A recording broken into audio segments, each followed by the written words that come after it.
I think we're live. Okay. All right. Okay.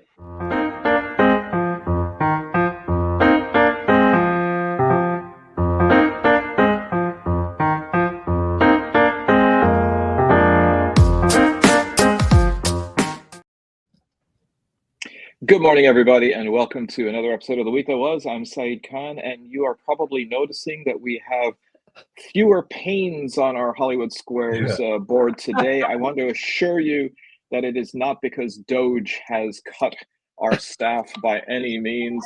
We have a lot of people who actually do have commitments and all today, but we really do have a wonderful core here, joined by one of our three lawyers, Joel Sklar, labor and community activist Barb Ingalls, filling in for the commandeering seat at the helm. And actually, Nancy, you would have almost had to do that. We had to scare Captain Kirk. William Shatner had a medical emergency, so instead of Sulu, I guess we've got veteran journalist Nancy Derringer taking the helm for co-founder Alan of Deadline Detroit, Alan Lingle, who At least unfortunately could not be here. I don't have to mess around with Fishman's crappy mic or whatever the hell it is. It's always the problem is always coming from Fishman, but we love him so much it doesn't really matter. So I miss him too. Yeah. Steve is not in. Alan, unfortunately, is having to attend to a funeral for somebody. So thoughts and condolences going out to Alan and the family of the deceased. Well, that simply means that we, the quartet or the quad, are going to have a whole lot more to discuss, and actually some things that probably are just sort of cropping up now. First of all, let's talk about how last weekend it seemed as though President Trump, Vice President J.D. Vance, and pretty much every major conservative voice, both in and outside government, traveled to Glendale, Arizona, a site of at least 3 Super Bowls so far, for the Charlie Kirk Memorial.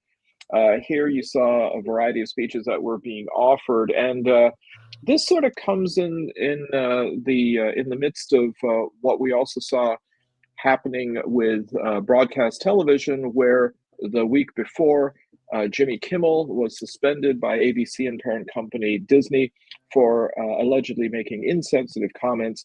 He was reinstated on Tuesday, and we have, of course, some video of Jimmy Kimmel returning to the air. Nancy. Okay, let's hit it. Hang on one second. I'm a little slow on this stuff because it's multiple screens here, but let me just do it. I want to make something clear because it's important to me as a human, and that is, you understand that it was never my intention to make light of the murder of a young man. I don't think there's anything funny about it, nor was it my intention to blame any specific group for the actions of what it was obviously a deeply disturbed individual. That was really the opposite of the point I was trying to make, but I understand that to some that felt either ill-timed or unclear, or maybe both. And for those who think I did point a finger, I get why you're upset. If the situation was reversed, there's a good chance I'd have felt the same way. He also praised Kirk's widow during this past weekend's memorial for her husband. On Sunday, Erica Kirk forgave the man who shot her husband. She forgave him. That is an example we should follow. But Kimmel was also back telling jokes, taking a jab at President Trump. You almost have to feel sorry for him. He did his best to cancel me. Instead, he forced millions of people to watch the show. That backfired bigly. After the taping of the show, President Trump weighing in overnight, blasting ABC's decision to put Kimmel back on the air. What can you do? Quite a bit covered with that, but there was a point that I thought was really interesting that he mentioned. First of all, Erica Kirk, widow of Charlie Kirk, did indeed forgive his alleged assassin, Tyler Robinson. But what was really noteworthy was who followed her on the stage in Glendale, Arizona. I'm sorry, and that was President Trump himself, who said, "Well, I don't forgive, and in fact, I don't like my opponents." He said he hates them. Actually, he hates them. Yes, yeah, and he used that word. Mm-hmm. Was that a foghorn or Buddhist chants that we heard? Oh. You know, Okay.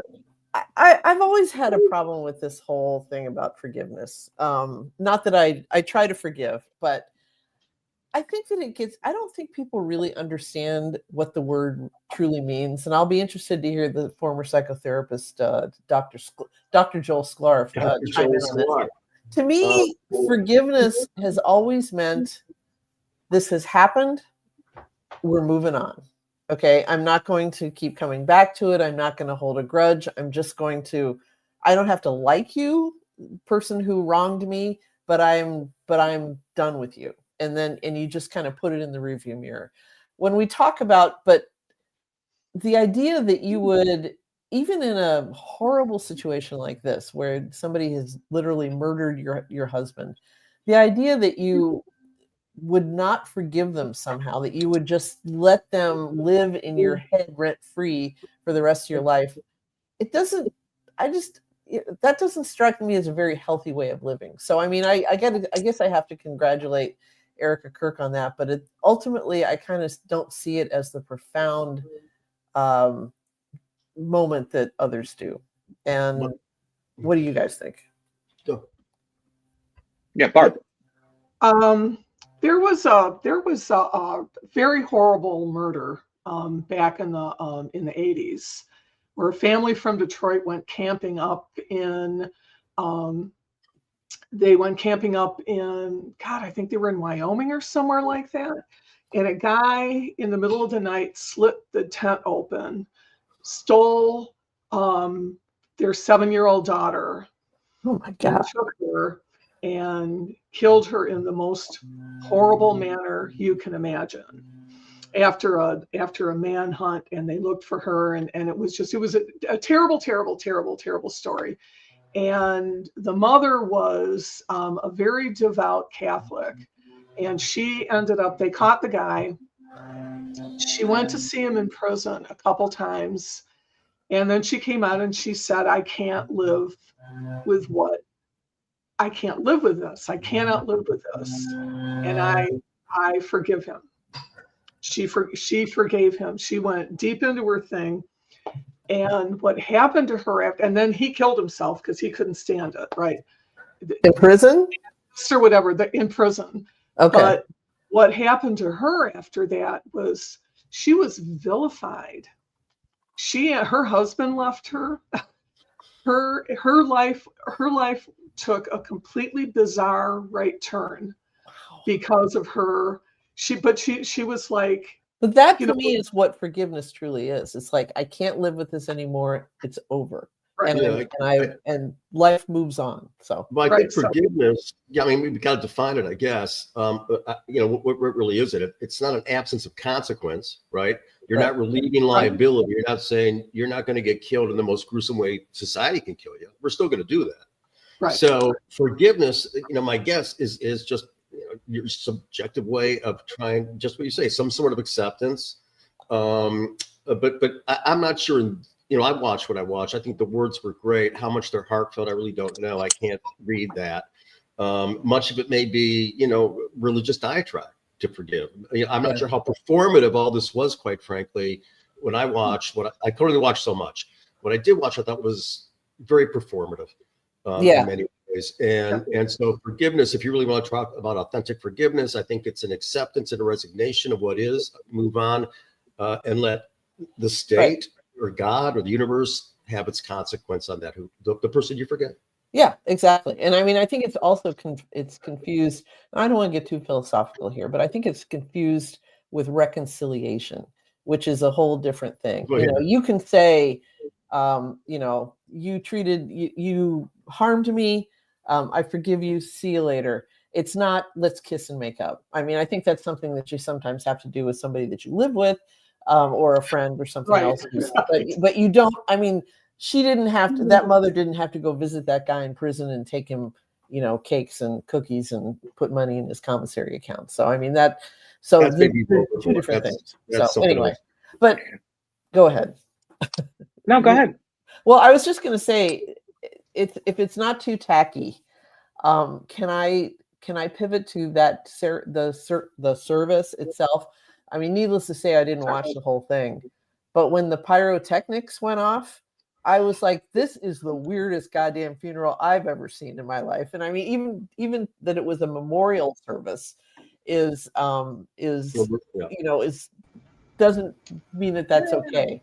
It just it was just strange. And I'm very uncomfortable with that kind of mega church type of, the Trump rally over what is one of the oldest human rituals in our history. How we bury or remember our dead, and the idea that there were pyrotechnics just grossed me out. So well, and we are joined here by attorney Steve Fishman. Steve, what did you think about the Charlie Kirk memorial? If not, then the Jimmy Kimmel reinstatement in which he of course mentioned it. I have a couple of reactions. Number one, like everybody else, I was very impressed with his widow and the way she spoke. I was equally unimpressed with everything else that I heard, particularly from Trump. And with respect to the Kimmel thing, I think what it showed there is, and I read a couple of really good articles about it, Kimmel was reinstated because of the response of the public. It had nothing to do with Disney and the rest of those muckety mucks that are always trying to get this approved or that approved and worrying about their own pocketbook. And I think it tells the rest of us a lot, which is that when there's something that you think is awful, get your butt out there like Barbara does and bitch and complain and wave flags and scream and yell.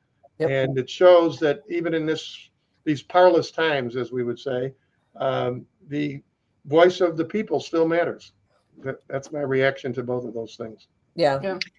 And I thought canceling streaming service, Disney streaming and cruises and everything else probably helped too. Sorry, Saeed. What they may not have shown on the main feed, but luckily if people had cameras, was the number of people who were getting up and leaving when Trump was pontificating. He spoke for 45 minutes right. At the memorial service, and it looked like there were a lot of people there who just sort of were disgusted by the distraction and his usual braggadocio that was occurring, which I think, though, in order to be fair, I think Trump was preparing himself for his even longer address at the United Nations a few days later, where he spoke for an hour. And here's after being allotted 15 minutes, right? Do you know who spoke before him, though? Right before him. Anyone know? It was actually the president of Brazil, Lula da Silva, who gave really what had to be one of the really excellent speeches, not only for this particular year, but just in general. It was statesmanlike. It was focusing on bigger issues. He certainly talked without necessarily naming names, the problems or the problem on an individual level that the world faces. And it could not have been any different than what the President of the United States provided, which it seems as though now we have a clear understanding what is his animus with the United Nations. Apparently, they rejected his bid several decades ago to go ahead and rebuild or to redevelop the United Nations site. So the fact that he lost out on a contractor's bid has sent him into a tailspin. Steve, what did you think about his speech? The reason I had my hand up is literally I was about to say what you said. We had that one out there, and you think that there could be nothing worse, and then you hear that speech to the UN. The thing to me that was the most amazing is that this guy, he thinks he can get away with anything, and he thinks no rules apply to him. I didn't know till I read after the talk that he was allotted 15 minutes, and he goes on for an hour. I mean, 4 times as long as what he's allotted because he thinks he's king and he can do whatever he wants. I wouldn't call it a speech, by the way. I mean, it started out, I love the fact that, what did he blame everybody for? His escalator didn't work. His teleprompter went out. I mean, anything and the volume of his microphone, which apparently Melania couldn't hear, but I think that Melania, if you looked in the audience, she was just sitting there whispering Trudeau, Trudeau, Trudeau. I think she had her own mantra going. But that in and of itself created another scandal. And I think, Nancy, you've got video about this when it comes to the right wing in the White House wanting to launch an investigation saying that there was a conspiracy to, if not undermine, even harm the president and the first lady because of the escalator, the teleprompter, and the volume. By the way, the latter two are supposed to be in the control of the delegations themselves. So that's on the White House. And as far as the escalator goes, now we find out that it was actually his videographer who needed to get up and have that perfect Trump going up Jacob's ladder image, and he hit the emergency stop button. So let's go to the video. Looking around when it broke, thinking, do I walk up these 15 stairs or do I just live here now? But hey, this is a pretty standard inconvenience. I'm sure we will never hear about it again. Unless, of course, there's an entire right-wing media apparatus built on grievance and hyperbole that wants to breathlessly recount it as a harrowing brush with danger. Trump and Melania were riding it up, and it just stopped. The First Lady lost her balance a bit, but steadied herself, thankfully, and then marched to the top. She could have been hurt. It came to a grinding halt, and you can even see them kind of slightly lurching forward. This is serious stuff. It's sitting ducks if, God forbid, there was a security threat. They could have hurt the most beautiful First Lady in American history. Oh, my God, you monsters. We're not talking about some Uggo Eleanor Roosevelt here, no. You could have hurt someone hot. Great. Great. I mean, I think Jesse Waters from Fox News has to make up his mind. Is he going to go ahead and be enamored of Melania Trump or Trump himself? Because I thought he believed in monogamy. But first of all, here you see a president getting up there and giving every grievance in the world, along with taking credit for things that he really didn't do, like resolve the conflict between Azerbaijan and Albania. Yeah. But the fact that here is someone who represents the United States, what does it say then about the United States on the world stage? Nothing good. Yeah, I mean, you have an insane president. That's what it says. This guy's a babbling idiot. He doesn't understand shit. He's corrupt as hell. He's fucking nuts. That's, I think, what it tells us. We lose reliability, respect, authority. They have their doubts about the USA that we have. There's absolute division. We're obviously weak. So I think it says the worst possible thing. And it's just, again, he's just become old man ranting, and that's what we're going to be seeing for forever here. And the other thing is that every time there's anything, a mosquito bite, it's like in Spinal Tap. There was an 11 on the volume. Everything's a fucking 11. Oh my God, everything's an 11.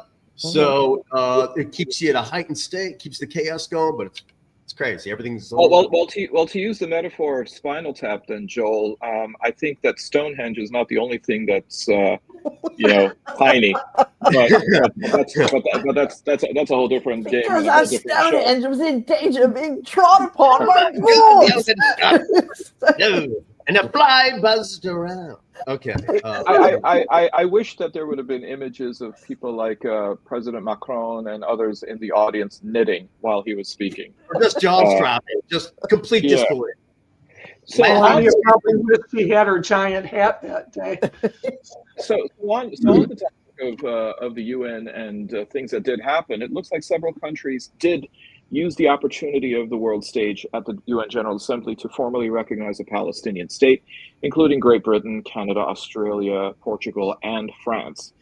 Much to the chagrin of Prime Minister of Israel, Netanyahu, who just finished his speech in front of the UN General Assembly. And if you think people were walking out on Trump at the Charlie Kirk Memorial, there was, and I have to use the term, an exodus out of the General Assembly. And he kept talking. He just kept talking, but the room practically emptied. And there was applause for the people that were leaving, I believe.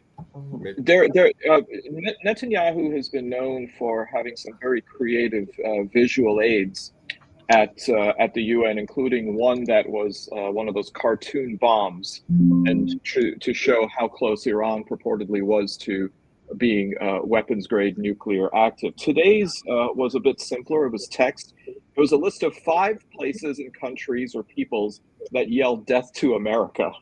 And it was Iran, and it was the Houthis, and it was Hezbollah, and it was Hamas. And so basically, Netanyahu was notifying the United States, like, see, I've gone ahead and taken care of everybody who yells in the street, death to America. Here's the invoice. Who's taking whom seriously, or am I asking the wrong question now? Steve. I'm glad you asked that. I get the feeling, and again, keep in mind, I don't watch television, so I'm getting it from just reading. I don't think that the rest of the countries of the world are taking Trump seriously in any way, shape, or form. I think they spend an awful lot of time, and particularly Zelensky, they spend a lot of time figuring out ways to somehow get him to do some of the things they would like to have done, while recognizing at the same time that A, he's an idiot, B, he is getting to be older and more senile, and C, you never know what he's going to do one way or the other. So with respect to him, I think that's the reaction that the rest of the world is having. With respect to Bibi, he doesn't care at all what England, Canada, Australia, or anybody has to say about anything. It helps him with his base. You guys got to remember who he's speaking to in Israel. He is not speaking to my sister and the people in Tel Aviv. He's speaking to that base of his. And as I've said every single week, as long as the Americans, as long as Trump and the United States government allows him to continue doing what he's doing, all the rest of it is noise. I'm telling you, it sounds good. Macron can say, and the Steimer can say, and blah, blah, blah, but it's not accomplishing anything. The only way anything's going to happen is if the United States says, this is it. That's it. Genug. Genug is a Yiddish word for enough. And that's what somebody needs to say is genug already. Can I ask you a question? Isn't that just gung backwards? At services, since we write Yiddish and Hebrew right to left, which you well know, it's not backwards, actually. Don't pretend like you don't. But Steve, as you well know, I speak the Queen or now the King's English. So just one question though. I wasn't in services for Rosh Hashanah, and I'm curious to know if there was a sermon about Gaza, about Israel, or did they avoid that? Well, let me help you out with that, Joel. Steve. Yeah, I can tell you that at Congregation Chartzetic, there wasn't a mention of anything like that. There was an oblique reference in the first sermon by our chief rabbi, and I got it, and I think a lot of people of a more liberal mindset who don't like what's going on in Israel or in Gaza got it. But you got to remember, Joe, and you know this, I know there are way too many congregation members, plenty of whom have A, dollars, and B, influence. There are way too many members who think like Bibi that you can't expect any rabbi, at least at a conservative shul, and certainly not an Orthodox shul, to give any kind of talk like that. I did read about the sermon given by a rabbi in New York, but it's a hugely liberal congregation, and that rabbi talked about it. But you're not going to find that here, in my opinion. Do you think it'll change maybe on Yom Kippur? Would there be any reason maybe because no? All right. No, everything on Yom Kippur is going to be about individual stuff. And, there are too many easy sermons to give to take a chance on alienating. And don't forget it. Chartzetic, you've got a couple thousand people there. Oh, you alienate 500 of them, 300, 100 of them. You've got problems. And, the gelt meaning money for you guys who don't speak Yiddish, the gelt still rules. That's absolutely correct. Okay. I know what gelt is. How many people here do you think haven't spun the dreidel and gotten the chocolate coins, man? Everybody knows what gelt is. You don't want us to start singing the dreidel song, Saeed. So let's move on to the thing that always interested me about the shul at the high holidays was where everybody sits, because wasn't there like a Curb Your Enthusiasm episode where like they got to get there at a certain time, but to get the right seats, but there's actually reserved seating for the big donor stuff? No.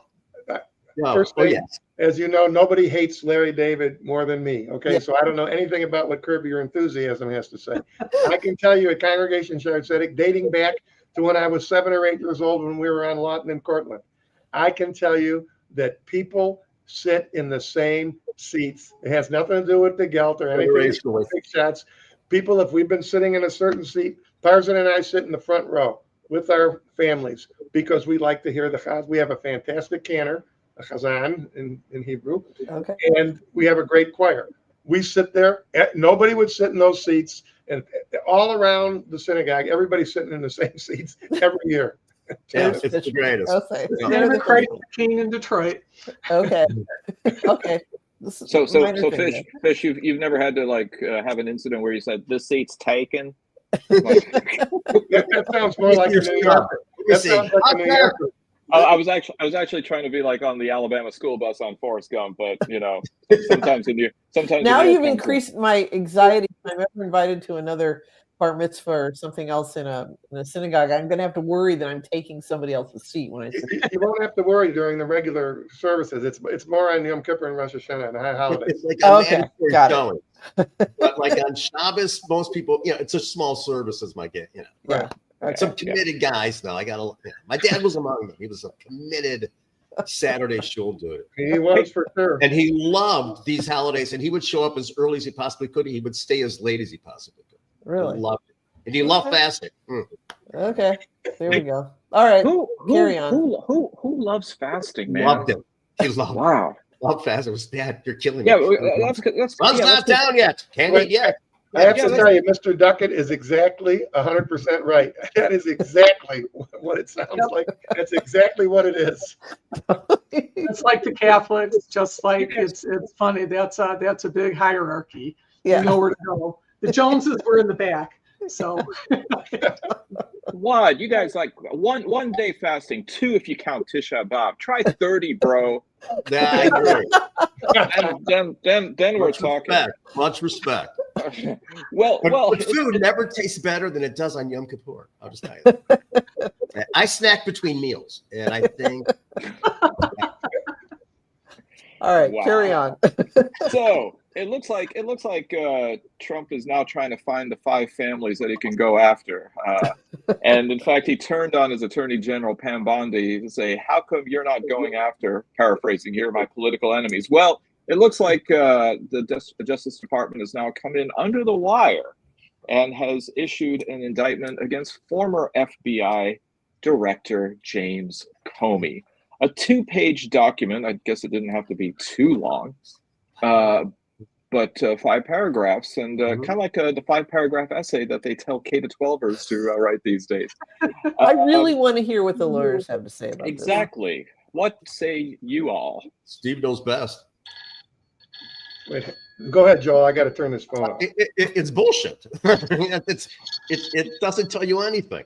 It's exceptionally sparse on facts. It doesn't have any real facts. It just says that he lied during during his testimony, but it doesn't give you any idea. It says that he lied about leaking information, how we're having a third party do it, but it's exceptionally sparse. It is literally. If you take out the caption, 1 page, 5 paragraphs, and there's very little factual basis at all. See, that was my takeaway too. And I mean, everything I know about the law, I learned from occasionally subbing for the court reporter, and of course, listening to the Troika here on the week that was. And I looked at that and I'm like, this is it? I mean, this sounds like here, the worst kind of gossip and hearsay, or gossip, it's hearsay. But what about you, Steve? You're the criminal guy. Yeah, Okay, so this is going to take a few minutes because I want everybody to hear the entirety of it. Number one, the fact that the indictment is sparse is not unusual. A lot of times you get indictments that are fairly sparse. This one's really, really sparse.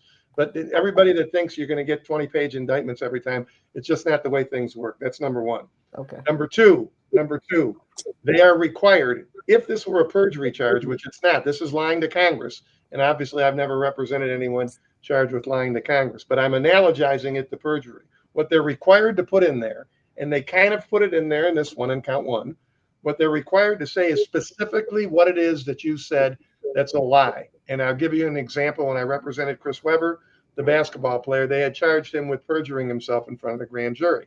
What they didn't do in the original indictment was tell what statements were they, in quotes, that were lies. I filed a motion in front of the judge, And the judge would have dismissed the indictment, but they recognized that they had screwed up.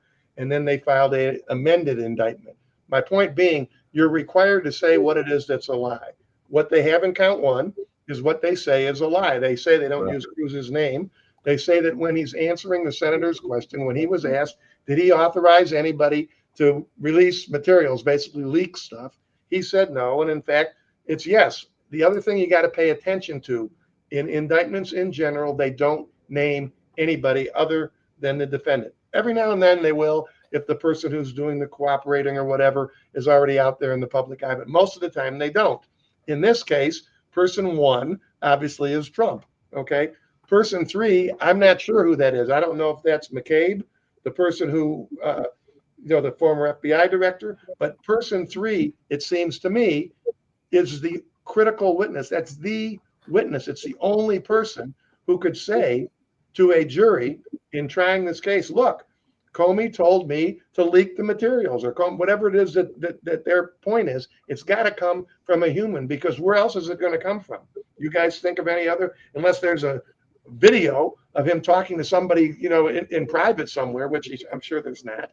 If person three, by the way, happened to tape that conversation, if person three is trying to screw Comey, he could lose. He could lose if the person says this is what he told me, and he particularly lose if he's got a tape of it. It just says him saying it. But the second part is it has to be material.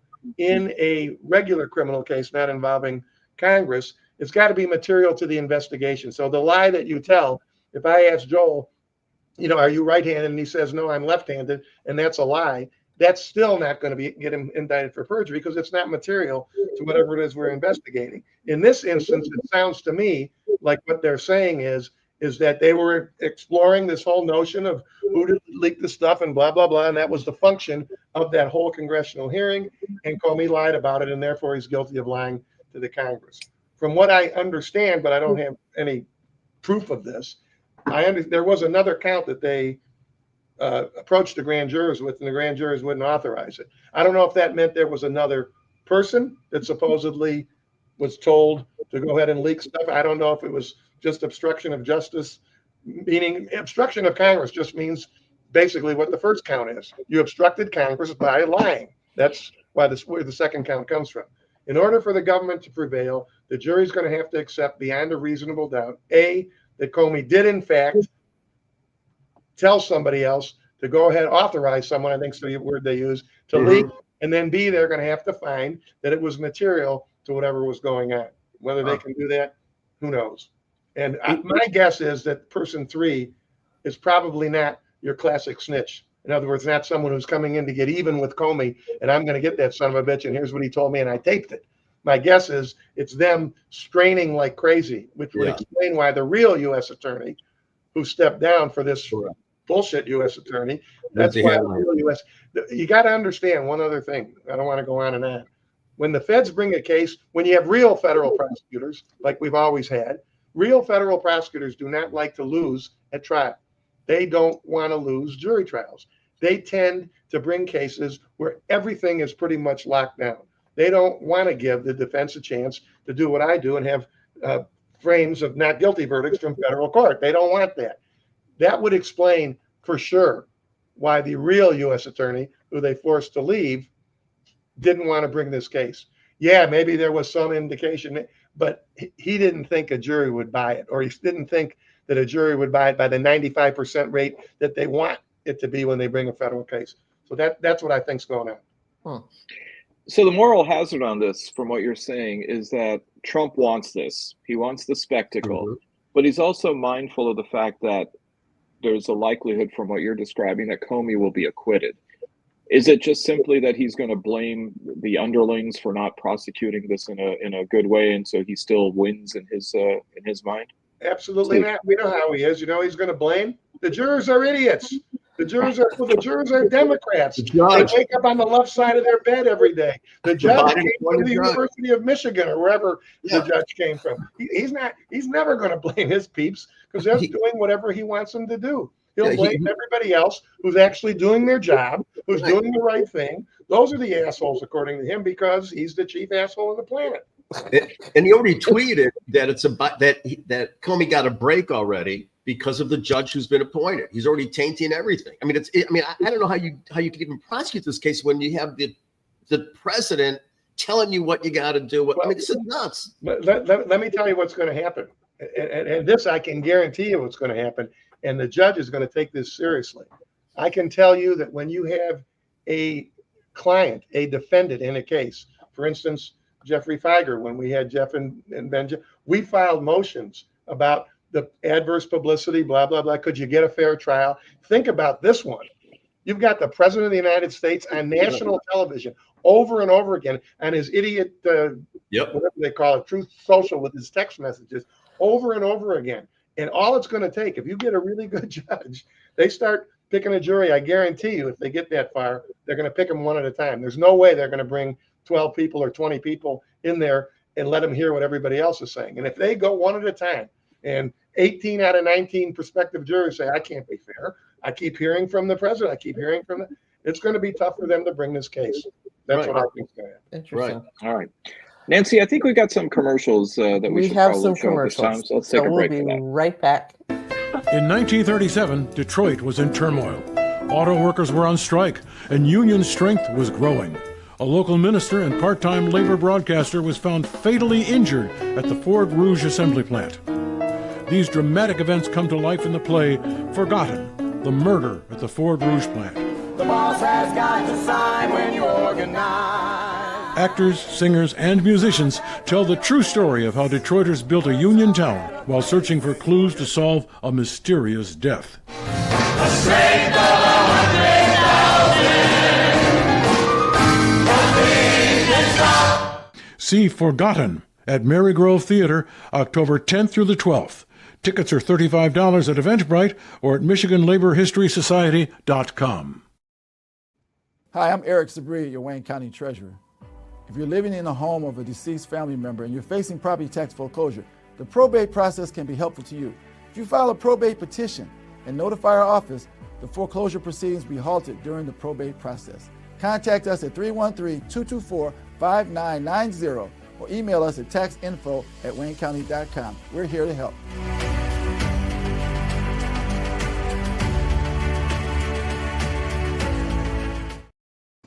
I'm going to call that guy the next time I get a flat tire because he's here to help. So, Well, as long as you cover your property taxes, I think then your tire is safe too. we're in good shape. We're in good shape. Well, it looks like federal prosecutors are not only going after James Comey, it looks like there's also an investigation underway at members of former Detroit Mayor Kwame Kilpatrick's family and also his inner circle, including his father, Bernard Kilpatrick. So what are we hearing about this story? I know nothing of this. What are we talking about? Nothing about this either. No, does no one read the Detroit News and the Free Press anymore? It's basically it's impossible that the statute of limitations is so far past. I mean, that was years ago. What federal? You're right, but it doesn't stop people from doing it. So okay, well, like I said, that was a news item. So this is why we need Alan. So it's not a criminal investigation. Maybe it is, but they're trying to collect money is what they're trying to do. That's what they're doing, yeah. Oh, so you guys know the restitution that's owed, there's 20 years to collect it. And that might be. That's what I think it is. Unless somehow, Saeed, and this would be total speculation, that somehow they're going to accuse people of helping him to cover up. There's no way there's a criminal case going on. Yeah, I well, think it says, here we go, that the feds have been eyeing a $2.75 million mansion in a fraud probe targeting Kwame Kilpatrick crony. So it looks like there's that this thing just doesn't seem to go away like your typical soap opera villain. Well, moving on then, we also have a case of where the Department of Justice is not following through on an investigation, in fact, going ahead and closing it, involving border czar Tom Homan, allegedly collecting $50,000 in cash from FBI undercover agents. They seemingly is going away. Steve. It's not alleged. I love when they use the word allegedly when you have video of something. If they're allegedly happening. I guarantee you it is impossible that if federal agents are doing an undercover sting like they were doing, that there's not audio and video of it. And if they want to close it down, which they not want to, they're closing it down on the usual theory. If it's our friend, you can't investigate him. If it's our enemy, go get him. What people should be screaming for is fine. You're not going to charge him. You're closing the investigation down, just like they want to see all the stuff about the pedophile. What's his name? Epstein. We want to see the video of him taking the cash from the agents. You guys don't want to charge him? Fine. But I want to see that big fat fuck taking the money and chortling to himself and probably saying incriminating things like, oh, don't worry, I'm going to get with them pretty soon. That's what everybody should be screaming for, starting with the media and then the citizens. We want to see the Epstein files. We want to see Homan stealing the money, taking the 50 grand. Yeah, very true.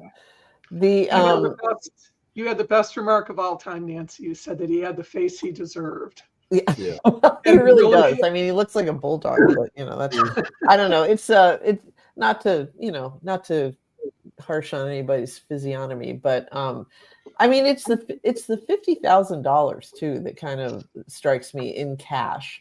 And I wonder if the reason that this leaked is because Trump, he didn't offer to kick up to the boss or something, even though 50 grand don't change when you're dealing with the United Arab Emirates. But still, I mean, it just goes to show you the mindsets of so many people in this administration. So there you go. Well, I mean, I think it also shows how the Department of Justice is doing the bidding of the president. But I think it's also showing this inner turmoil that you've got the FBI that clearly seems to have busted him, caught him red-handed, and then the DOJ comes in and pushes down on the investigation that the FBI was involved in, all because of somebody at 1600 saying, nah, let him pass. He's our guy. Yeah. Exactly. Yeah. Steve. See, and what nobody knows, I've got suspicions because I know how the FBI works when they're doing these kinds of investigations, but nobody knows what led up to it. They didn't just wake up one morning and call the guy and say, hey, I'm bringing you 50 grand. There was all kinds of conversations leading up to it, meetings leading up to it, suggestions, and every single one of them, keep in mind, everybody who's listening, every single one of those conversations or meetings, if it involved the agents, are taped and maybe videoed, but they're definitely taped. They've got that evidence right out of the guy's own mouth. And think about it. How much more of hypocrisy can the guy have than to stand up there on his Fox News and talk about how terrible these people are who are only working their ass off, but they came in illegally. They're lying sacks of shit. They did this and they did that. And this is the same guy that's stuffing 50K. And it'd be interesting for regular citizens to see what that looks like. Because not that many people, including the people sitting even on this panel, sophisticated people that you all are, even Gross Pointers like Nancy, have ever even seen $5,000 in cash, let alone $50,000. I want to know if it came in a potato chip bag, like that woman who tried to pay off the reporter in New York on behalf of Eric Adams. So another friend of the president. Or now you can just roll the bills and put them in a Pringles tube. So, there's so many different ways. But let me ask you the question then, Steve. I mean, is there the possibility that given the power that the president is wielding, that he could authorize the DOJ, the DHS, the FBI to scrub and get rid of any evidence that might incriminate him? Wow. That's really two questions. The first question is a simple answer. Could he ask him? Of course he can ask him, and he will, because he has no sense of anything other than himself. The question is whether or not the people will do it. That's the real issue. And I suppose what we're all waiting for, we're waiting for John Dean, we're waiting for somebody to say, wait a minute. And by the way, if you get anybody, just anybody that decided to change their mind, all they need to do is just tape everything that they hear from everybody. Because remember, it's legal to do that. As long as you consent, you can tape somebody else's conversations in person or on a telephone. So the question is not whether he'll do it. Of course he's going to do it. He'll do anything he thinks he can get away with because he's been able to get away with a lot. But I'm hoping that somebody or somewhere is going to say, no, fuck this. I ain't doing it. And maybe do a little more than that, get him on tape like we had him with Raffensperger, until what's her name? I want to have a career after this is over. Yeah, so I won't do it. But. Well, the sad thing is, I think that it's not going to be a John Dean. It's going to be an Omarosa Manigo Newman. It's going to be somebody from his reality TV world who's feeling scorned because he didn't show her enough love. Yeah. But you got to remember, I'm telling you, I've said it 10 times in this thing, the difference between those days, nobody had anything on tape. Well, except for Nixon, the idiot, from talking on the phone. but in general, people who came forward with information, that's why we won so many jury trials back in those days. All it was the person saying so. But it can be Omarosa, whatever her name is. If she comes in and she's got a video of it, it's not her saying so. It's the person who's talking saying so. That's why the Raffensperger case was a lock if they wouldn't have screwed it up. It was an absolute lock. All you had to do was listen to him talking, not what Raffensperger said or anybody else said, and he convicts himself. That's what I'm talking about in this kind of situation. Well, we now know that those 18 and a half lost minutes was Nixon singing a cappella to MacArthur Park. So... Well, up in at Mackinac, there was the Mackinac Republican Leadership Conference setting the agenda for 2026, and from what I understand, gubernatorial candidate John James was up there and seemed to have gotten a bit of a frosty reception. Seems like he was strutting around. No, he didn't go up. Oh, he didn't go up there. Maybe he was. He left before the premiere event that they went on. Maybe it's before the premiere event. Yeah, but it seems as though he was tickets for a mixed martial arts contest somewhere else. I thought he was just being supercilious, but apparently at a closed door meeting without reporters in Lansing, he was also still beating that axe into the ground about stolen elections in 2020 and how he was going to get to the bottom of that. Is he trying to get Trump's attention to say, please endorse me, because it seems like I'm not sure who his audience is. Nancy. One of and you preempted my schmuck, but fortunately I have a backup. Just by talking about him doesn't mean it disqualifies you. Okay, well, whatever. And it's one of the hardest things to watch and cringiest things to watch in this era is this kind of like, B-league politicians who are trying to get the big boss's attention by acting like him, right? And so, Mr. Helicopter Pilot, Mr. War Hero, blah blah blah, it suddenly starts to talk like Trump. And what happened was somebody asked him something about the 2020 election, and he claimed that he got screwed. That was his language. I was screwed. And then he vowed that he would get his retribution for it. And to me, I mean, I never was going to consider voting for John James in the first place. But that is so disqualifying to me because that tells me he doesn't understand how elections work. He hasn't done or he hasn't done the research, the perfunctory research to understand, why this loss happened. Why the Trump loss in 2020 statewide in Michigan happened. Or 3, he doesn't really believe it at all. And he's just pretending to be a tough guy on, in front of this Kent County, gathering that he was at where he was recorded, Steve, by somebody obviously with a phone out. I don't see how anybody can claim to be qualified to be governor if they honestly and truly believe that the 2020 election was stolen, because everyone with 2 brain cells to rub together knows that it wasn't. But he just, I've said on this show, like Steve said many times, he's the emptiest suit that I have seen in quite some time. And that's what this is about. He's just filling up his emptiness with, I'll try to be the boss now for a while. And, it was disgusting in a lot of ways. What do you think are the implications then that, and there's a very strong likelihood of this happening, that the Republican candidate for governor is going to finish 3rd in the voting next year? What does that say for the brand for the Republican Party in Michigan? Nothing good, but do you really think that's going to happen? I mean, as pissed off as Republicans are, you really think he's going to finish 3rd if he gets the nomination.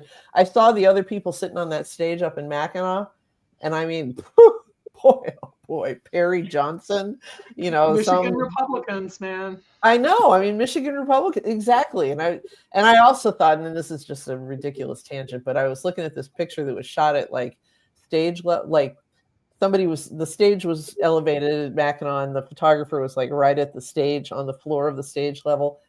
We got to talk. We have to have a talk with these guys about their socks. I mean, one had the Pete Hegseth American flag socks. Another had these ridiculous, like Wicked Witch of the East socks. The stripes and everything. And I'm like, what is it? It's like black or navy. That's all you need to know. Just put on the right socks. Don't embarrass yourself. But anyway. Oh, Nancy, you need to go to the Rock and Roll Hall of Fame and stock up on some really cool patterns there. These are not rock and rollers, needless to say. No, they're so bad. He came in fourth. He came in fourth in the straw poll after Eric Nesbitt, Tom Leonard, Mike Cox. And yeah, he received 14% of the vote in the straw poll. Okay, so he's got the DeVos money behind him. So I'm going to make a prediction right here, right now. I think that the GOP is going to come in third because whomever's the Democratic nominee, whether it's Gilchrist or whomever, and then you got Mike Duggan. I just don't see, or Jocelyn Benson. I just don't really see the GOP being able to do better than those two. So let's just see. But I'll say that right now. Okay. Last thing I thought we'd talk about before going to our last segment is we got to talk about the Tigers.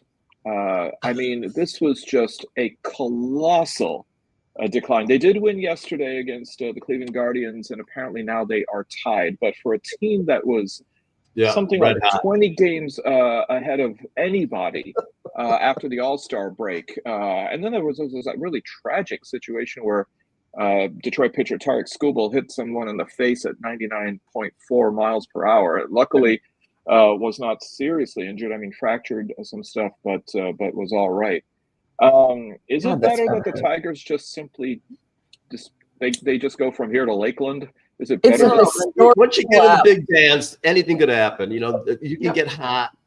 Things happen. You can just get on a roll somehow. I just want them to get in the playoffs, see what they do, and once you're in, Joel, your optimism it knows no bounds. You are clearly high for the high holidays. Well, I thought that's where the high holidays were for.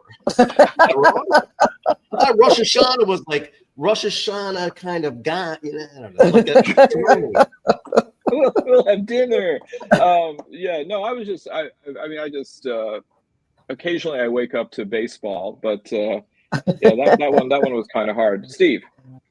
Well, there's a couple of things. Number one, it seems to me that over last year and this year, a lot of this was magic that they were able to get to the point that they got to, because really, Skubal has carried them for 2 years. Mm-hmm. When Olsen got hurt, they lost another starter. Mize has been decent. Flaherty's been, who knows.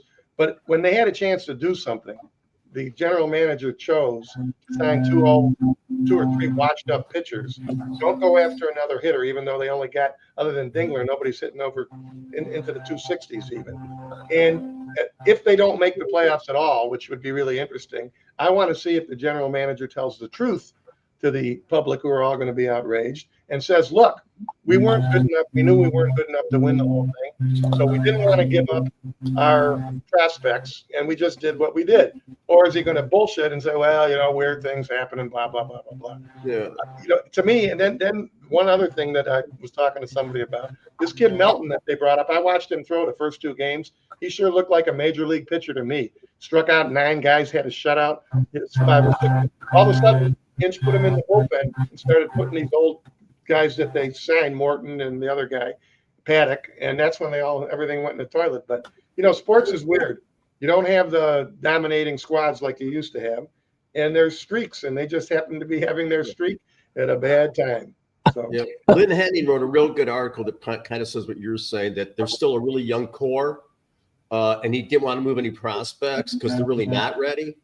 And he said, don't freak out and want his head because they didn't make it or they fell apart. He said, give them a year. They're going to be in their prime, but they're not there yet. So here's the thing about, it's the last thing before the thing. Here's the thing about prospects. I always remind people, when the Tigers traded for Miguel Cabrera, who by then had already was hitting 330 every year, he was a superstar. They gave up 2 big-time prospects, Cameron Maybin and the pitcher, I forget his name. And a lot of people went, oh my God, we're going to give away these prospects. And I remember telling people that, Cabrera was in the other league. I said, before you start screaming, have you ever seen this guy hit? Well, no. I said, wait till you see him hit. You won't give a shit about prospects. If you can get a guy like that. I don't know what was available at the time, but prospects in baseball, unlike football and basketball, prospects don't always pan out. Football and basketball, you can count on it pretty much. So. Well, that's the nice thing about trades. I mean, I seem to recall that the Detroit Lions traded Matt Stafford to LA Rams, and we got, let's see, Jared Goff, Jameson Williams, and Jahmyr Gibbs, just to name a few. Exactly. And the Lions have scored 90 points in the last 2 games combined. Looking not too bad. Nancy, why don't we go ahead and run the commercials since we didn't in the beginning, and then right from there, let's go to our last segment. Let's not run the commercials again. Let's just go to the last segment. Okay, let's go to the last segment. All right. Downtown Detroit, Robert Wells, Schmuck of the Week. Nancy's Jedi mind trick worked this week as well. So, all right, Steve, who do you have as your schmuck? Well, even though somebody said that oh my God, we can't do the schmuck because we talked about him, I'm still doing it even though we talked about him. Tom Homan, because hypocrisy is my favorite. Hypocrisy is my favorite characteristic of the schmuck of the week. And anybody that can be more of a hypocrite than this guy is, I can't imagine who it'd be. So that's my guy, and I'm hoping like hell that people start screaming, and eventually we get to see the video and hear the audio, and then we can all decide, was he a crook? Or was he just some really wonderful guy who just, I don't know, didn't think 50,000 was any big deal? Anyway, Tom Homan, schmuck of the week. There we go. Okay. All right, Barb. Boy, oh boy. I am really torn between 2, but I guess I will go with Pee Wee German, also known as Stephen Miller. Oh. Truly terrifying speech at a memorial service for a guy that was murdered by a right-wing activist. Our enemies cannot comprehend our strength, our determination, our resolve, our passion, our lineage, our legacy, back to Athens, to Rome, to Philadelphia, to Monticello. Our ancestors built the cities. They produced blah, blah, blah, blah, blah. We stand for what's good, what is virtuous, what is noble. And of those trying to incite violence against us, those trying to foment hatred against us, what do you have? That's what he's doing. It sounded better in its original. German. And coming after whether Erica Kirk was sincere or not, and I'm going to choose to believe that she was, because what a horrible thing to happen under any circumstances. And if you're a Christian the way that they claim to be, then that was the proper way. But that was as disgusting, maybe more disgusting than Donald Trump, who was doing what Donald Trump always does. This guy, that was really fucking creepy and horrible. Yeah, so cool. It was. But you can't forget RFK Jr., Dr. Oz, and our big orange dope blaming women for basically blaming women for autistic children for taking a drug. So that's it. Joel. Okay, I got 2. One, Corey Feldman, just because I can't stand him, ever could, and he's on Dancing with the Stars, just spark me. Hate him.